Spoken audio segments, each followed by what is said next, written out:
land shark, I mean a cute, cuddly, adorable, sharp-toothed puppy, then you're going to want to stay tuned till the end so that you can grab 10 tips to help this frustrating behavior before you lose a hand to your land shark.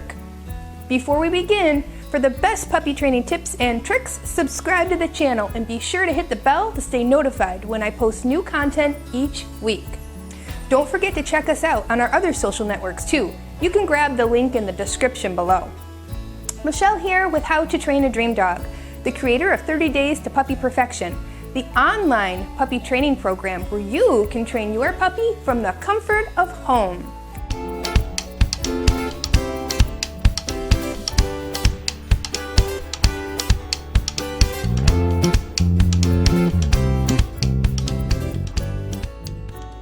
Okay, keep in mind that your puppy wasn't born speaking your language, and they don't understand the rules of your home just yet.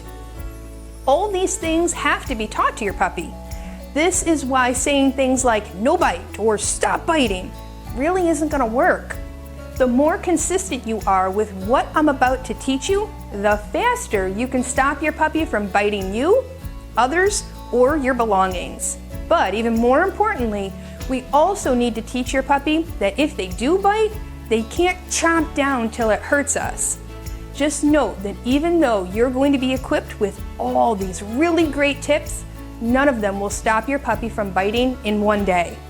And I'll tell you why in this video. Don't worry, there's hope. All is not lost. Now, puppies need to learn what's called bite inhibition. This means they need to learn how soft or hard they can bite before it's too much.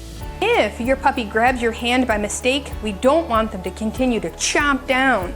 We do want them to use a softer mouth and then move over to the toy you guys are playing with instead. If we can't just tell our puppy to stop biting, what can we do? I'm going to share 10 tips to help your puppy with all this biting and help you save what's left of your hands, feet, or whatever else your puppy is biting on. Now, puppies bite for a few different reasons, and it's really important to take note of why they're biting because this can actually help solve your problems very quickly. Here we go on the top 5 reasons. Exploring. Puppies explore the world with their mouth. After all, they don't have thumbs to pick things up, and they need to investigate new objects and interesting things. Instead, they use their nose and their mouth and their teeth to check things out. So if your hand is sweaty, has lotions on it, or smells like food, your puppy is going to check it out, nip and bite. Next up, natural urge. Puppies have a natural urge to chew and bite.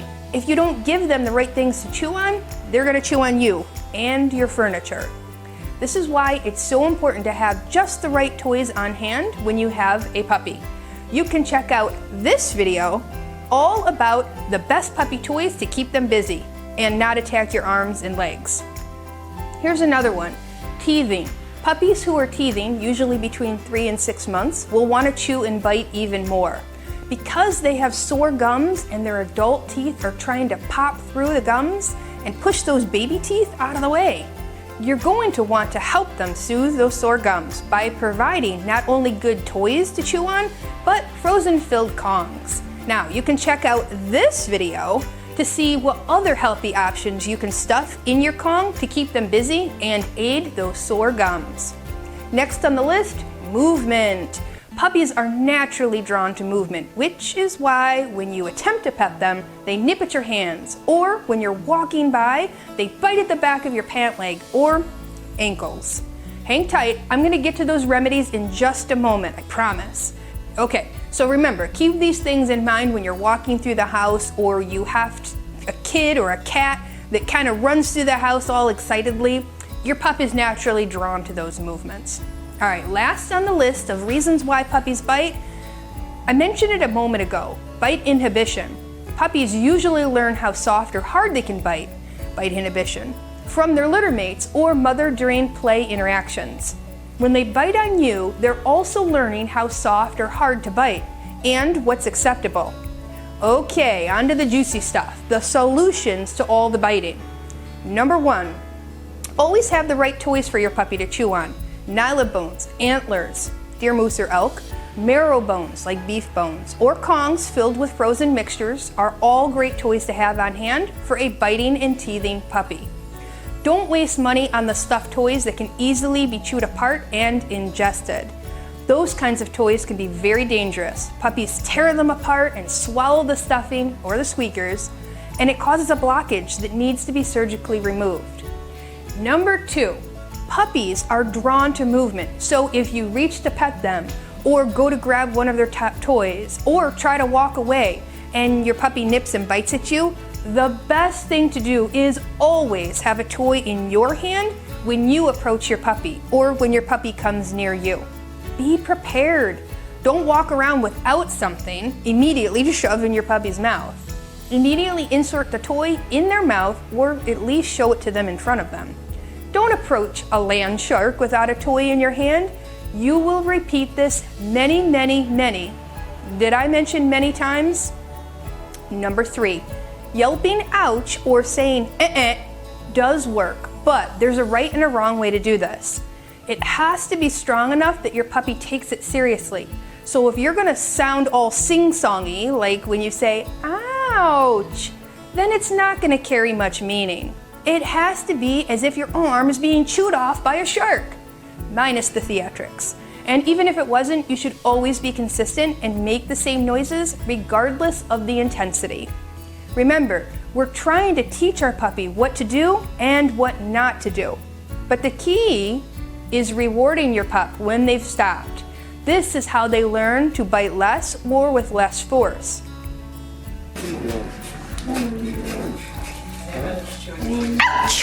Yes, good.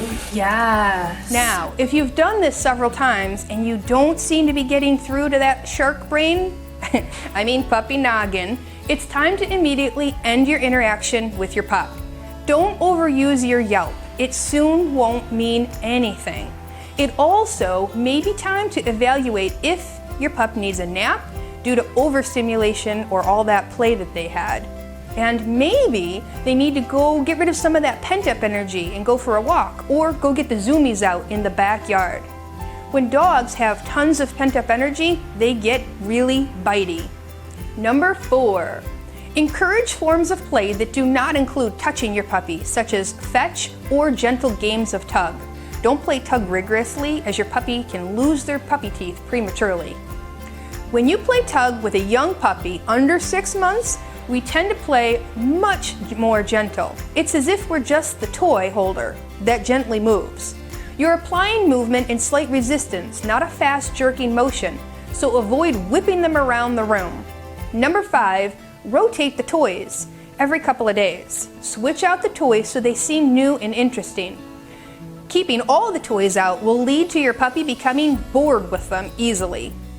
It's kind of like a kid that has everything. They soon are bored because nothing is new anymore. Don't create a spoiled rotten brat by overindulging them. Keep things fresh and new without breaking the bank. Just rotate the toys every couple of days.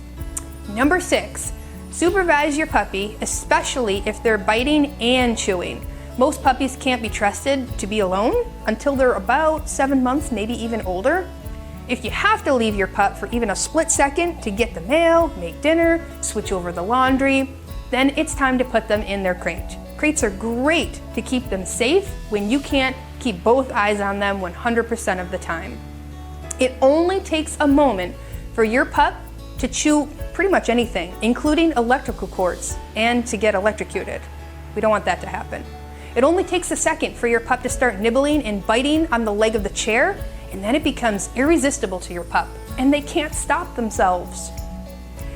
Number 7, exercise your puppy. Your puppy should be getting mental and physical exercise multiple times a day. A puppy that has a ton of pent-up energy will be more likely to bite. They need an outlet to release all that pent-up energy. Otherwise, they're gonna take it out on you or your home. So each month of age equals about 5 minutes of walking. If your puppy is, say, 3 months old, they're gonna need about 15-minute walks at least twice a day. So your pup's age in months multiplied by 5 minutes equals the length of a walk. Now, some dogs do require even more. Number 8, Watch your body posture. You drop your body posture, your pup is going to get overly excited and want to bite you even more. It's like you've become their litter mate. If your puppy is a biter, sit in a chair and play with your puppy. This way you have better control over all the interactions. Number 9, use the 3 strikes and you're out. This means if you corrected using your yelp or ouch or and you've redirected your pup 3 times to like a bone or a chew toy, and you've gotten up and moved away from your biting pup, then it's time to quietly and calmly give them some crate time. Crates are never used as punishment, but they can be used to help refocus or redirect your pup and give them much needed rest. Puppies sleep upwards of about 18 hours a day. Last but not least, number 10, never play the game, I'm gonna get you, I'm gonna get you, I'm gonna get you. The game where you quickly reach for your puppy and quickly pull away. They will think this is an invite to chase and bite. Remember, dogs are drawn to movement, and your puppy won't understand why it's okay to play this game with one member of the family, but not with everyone else who doesn't want to get bit when they interact with your puppy. Now, there is one last secret weapon up my sleeve, and I save it for the absolute last-ditch effort. I'll tell you about it in just a sec. Before I do, if you haven't subscribed to my channel, be sure to hit the subscribe button. I do post new videos just like this one each week. All right, now I know what you're thinking. Michelle, tell me what the last-ditch effort is. I need the quick fix. Hang tight. I just want to mention the things that you should never ever do if your puppy is biting. Then I'll share the last-ditch effort thing. All right, here goes. We want our puppies to be happy to play and work for us, not be feared into it. Those old school tactics that I'm about to share with you do not work, and they only scar and scare your puppy. These techniques will not help stop your puppy from biting. These methods will make your puppy fear you and feel as if they have to defend themselves and bite even more. Remember, your puppy doesn't understand why you don't want them to do something that's an actual natural instinct for them to do. We have to teach them what they can and cannot bite. So number 1, never ever hit your puppy when they bite. This doesn't help. Number 2, never hold your puppy's mouth closed tight. Number 3, never yell at your puppy for biting. You can yelp or use the ouch, but remember, telling them, bad dog, no bite, means nothing to them since they don't know what you're saying. And it's kind of scary. Number 4, never throw them in their crate for punishment when they're biting. You can calmly and quietly put them in their crate for rest or do a reset. Okay, now that we're on the same page, if you've done everything I mentioned before, you've worked on teaching bite inhibition, you've exercised your pup, you've let your pup rest, and it just seems like all they did was recharge their batteries, they've got all the right chewing toys and teething toys, then you may need a little extra help. Now, I do not recommend this for sound-sensitive dogs or dogs that have fear issues. Did you hear me on that one? I say this because I know somebody isn't going to listen to me when I say this is only as a last-ditch effort for overly confident land sharks. You can use what's called Pet Corrector. It's just a can of compressed air. I'll put the link in the description below. And that when used creates a quick puff of air that stops the dog from continuing with the biting.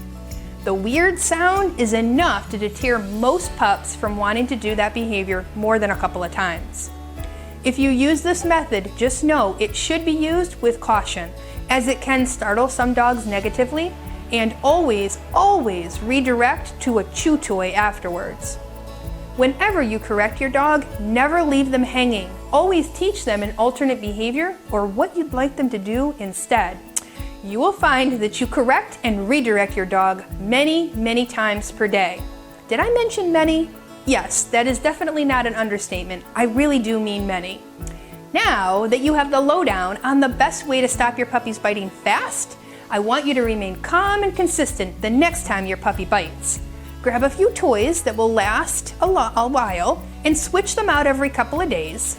Make sure to use that Kong filled with tasty treats that's been frozen. You've got this. Now go play with your puppy.